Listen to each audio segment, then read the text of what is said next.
Hi, I'm Gilly, and the tall one on the left is Andrew. He's good with diggers.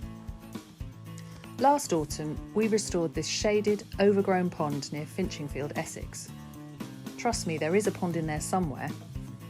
Ah, there it is. We coppiced the trees and scrub, and we scooped out the sediment, and we let the light and the oxygen back in.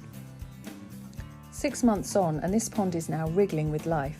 There are hundreds of smooth newt larvae, and it's teeming with invertebrates, which are brilliant for farmland birds to feed on. Just a few metres to the north of this pond, buried under this arable field, lies a ghost pond, a relic from farming's past. It's visible on Victorian maps, and as a ghostly smudge on Google Earth.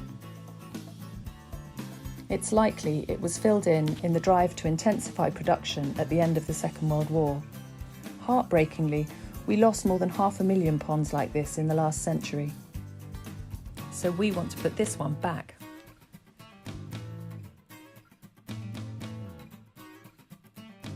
We start by digging a trench across the centre of where we expect the old pond to be.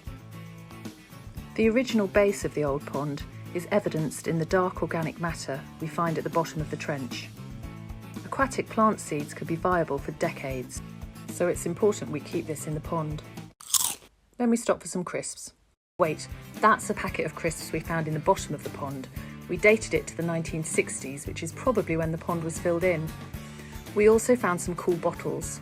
This one's got some pond sediment in the bottom of it, so I'm going to try and germinate some of the seeds that might be in there. But another time. There's work to do. We start pulling the pond out from the trench, trying to get to its original depth, shape and profile. Just look at the man go. I told you he was good with a digger.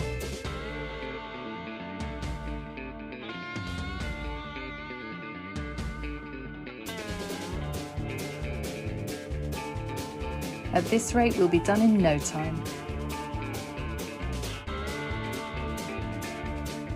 You'd hardly believe this was July, would you?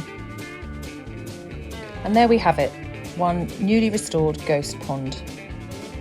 And a tall man for scale.